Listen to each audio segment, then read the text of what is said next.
कल्याण डोंबिवली महानगरपालिकेच्या I ward अंतर्गत येणाऱ्या आशळे भागातील विविध भागांमध्ये तीव्र पाणी टंचाईमुळे आज संतप्त नागरिकांनी मोर्चा काढला।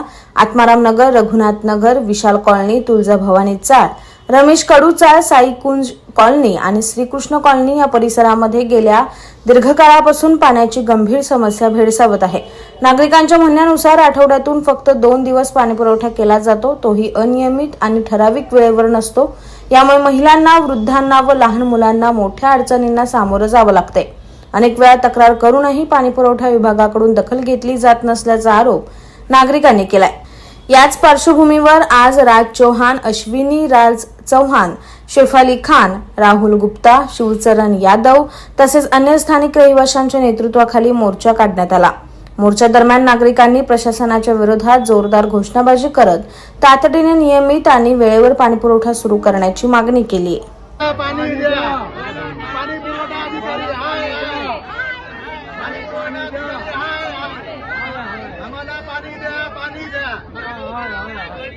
कसं आहे तुमची? आम्हाला पाण्याची खूप मोठी समस्या आहे। 2 वर्ष झाले आम्ही इथं आय वॉर्ड 9 मध्ये पाणी पुरवठ्याचे अधिकारी माग फिरतोय। आम्ही त्यांना लेटर दिलं, ऍप्लिकेशन दिलं, तरी आम्हाला काही यांच्याकडनं काहीच म्हणजे सुविधा झालेली नाही। आज आम्ही आलोय पाणीसाठी। आमच्या इथं आठवड्यातून 2 दिवस पाणी सोडलं जाते, ते पण टाइमवर पाणी सोडत नाही। जुनी लाईन आहे ती आतापर्यंत चेंज केलेली नाही, ती गटरामध्ये लाईन आहे, ते गटराचे पाणी घरामध्ये यायला लागलंय। आम्ही 365 दिवसाचे बिल भरतोय, आम्हाला महिन्यातून 8 दिवस पाणी भेटतंय, ते पण टाइमवर पाणी नाही। यांचा म्हणजे पाणीचा काही टायमिंगच नाही, कधी 2 तास, कधी 1 तास, कधी तर सोडतच नाही। वॉलमॅनला सांगितलं तर ते बोलतात अधिकारीला सांगा, अधिकारीला सांगितलं ते बोलतात वॉलमॅनला सांगा। ही फिरवी चालू आहे। आम्ही बिल टाइमवर भरतोय, आमचे लीगल कनेक्शन आहे, तर आम्हाला पाणी का भेटत नाही? आमची प्रशासनाकडनं हीच मागणी आहे, आम्हाला पाणी दररोज पाहिजे, आम्हाला टँकरकडनं पाणी नाही पाहिजे। कुठल्या प्रभागामध्ये तुम्हाला ही अडचण येते पाणी? 13, आत्माराम नगर, आशिलेपाडा, रघुनाथ नगर, तुळजाभवानी, रमेश कडू चाळ, श्रीकृष्ण कॉलनी या परिसरात पाण्याची खूप हाल आहे। पाणी आम्हाला टाइमवर भेटत नाही। आम्हाला फक्त आश्वासन दिलं जाते, पाणी भेटत नाही। टँकर मागितल्यावर हे लोक 4 साहेबांना फोन करायला लावतात की या साहेबांना फोन करा, उत्तम साहेबांना करा, जाधव साहेबांना करा, मलेकर साहेबांना करा। का फोन करा? तुम्ही येऊन बघू शकत नाही का? तिथं पगार तुम्ही घेताय का आम्ही घेतोय? बिल आम्ही भरतोय ना, पगार तुम्ही घेताय ना, तुमचं काम आहे ना तिथं येऊन बघायचा। कोणच येत नाही। 4 दिवस पहिले उत्तम सरांना फोन केला, नवीन लाईन टाकली, बोर मारायचे 500 घेतले, त्या लाईनला पाणी नाही।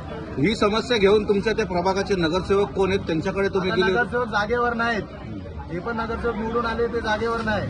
मी एक समाजसेवक म्हणून, आमची ताई आहे, आई आहे, सर्व भाऊ आहे, आम्ही सर्व इथं आलो। आम्ही याच्या पहिले 2 वर्षापासून त्यांना लेटरही दिलाय, तरी हे लोक काहीच लक्ष देत नाही। आम्हाला पाणी पाहिजे, नाही तर आम्ही इथं उपोषण करू, इथं बसूनच राहू, इथून हलणार नाही। आम्हाला पाणी पाहिजे। यांना जुनी लाईन आहे ती चेंज करून पाहिजे, नवीन लाईन टाकून पाहिजे, आणि पाणी आम्हाला दर दिवस पाहिजे। आमचे 3 दिवस पाणी होतं, त्यातून 1 दिवस कट करून टाकलं लोकांनी। 2 तास, 2.5 तास पाणी होतं, 1 तास पाणी देतात। ते पाणीला बोलायला गेलो तर हे लोक आमच्यावर चढतात, म्हणजे याने आम्हाला कामावर ठेवलं असं झालंय। सर, आम्हाला आमची विनंती आहे प्रशासनाकडून, आम्हाला पाणी पाहिजे। इकडे आल्यात आणि काय तुम्हाला त्रास आहे यांच्याकडनं? सर, आम्हाला भरपूर त्रास आहे। 2-3 वर्ष झाले सर, पण आम्हाला पाणीच नाही। लोक पहिला बोलले की जुनी लाईन आहे, तुम्हाला जुनी लाईन मध्ये आम्ही पाण्याचा त्रास आहे, तर आम्ही तुम्हाला नवीन लाईन टाकतो। पण सर, फक्त रघुनाथ वगैरे 2 पाईप टाकले, तर 2 पाईपांमध्ये पण सर या लोकांनी 500 रुपये घेतले आमच्याकडनं बोर मारायचे। आम्हाला सांगितलं तुम्ही लाईट बिल, तुमचं जे पण बिल असेल, पाणी बिल भरा, आणि तुम्हाला आम्ही दुसरा पाईप जोडून देतो सर। आणि ते टाकून पण आम्हाला जरा पाणी नाही भेटत। पहिल्याच्या लाईनीत आम्हाला रात्री पाणी सोडायचं, तर थोडंफार भेटायचं प्यायला, आता काहीच नाही भेटत सर। आणि हे लोक बोलतात टँकरचं पाणी पिऊन पण आमचे पोरं आजारी झाले सर। टँकरचं पाणी किती वेळ आम्ही ठेवू शकतो? आणि एका टँकरसाठी आमचे जे समाजसेवक आहेत ते फोन करतात, तर त्यांना पण ते इकडे फोन करा, तिकडे फोन करा, त्यांना हे फिरवत राहतात। मग ते पण काय करणार सर, सांगा? तुमच्याशी कोण उद्धटपणाने बोलतो? कोण? ते पाणी सोडणारे लोक आहेत ना, जे ठेवलेले आहेत माणसं, ते आम्हाला उद्धटपणाने बोलतात। आम्हाला काही सांगायचं नाही, आमचं पाणी बंद करायचा टाइम झाला, तुम्हाला पाणी भेटू या ना भेटू असं बोलतात, आणि सरळ जायचं बोलतात आमचं ड्युटी सोडायचं आहे, आम्ही सोडला, बंद करायचा, बंद केला, बाकी तुम्ही तिथं जावं बोलतात, तिथं कंप्लेंट करा। पाणी सोडायचं पण काही टायमिंग नाही, पाणी सोडायचं पण काही टायमिंग, कधी रात्री सोडतात, काही दिवसात सोडतात, काही टायमिंग फिक्स नाही सर। आता तुमची मागणी काय? आमची मागणी आहे, आम्हाला पाणी पाहिजे सर।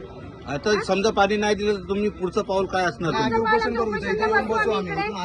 पाण्याची सोय नाही होत, आम्ही इकडनं उठणार नाही। तर या विषयावरती अधिकाऱ्यांशी तुमचं बोलणं झालं? आता त्यांना आम्ही बोलले, चला आमचे जे पण आमचे वार्ड आहे तिकडे जाऊन तुम्ही बघा, आमची काय आहे हालत बघा, तर ते आता काही राजी झाले की नाही, त्याचा आमचे कार्यकर्ता बघतील।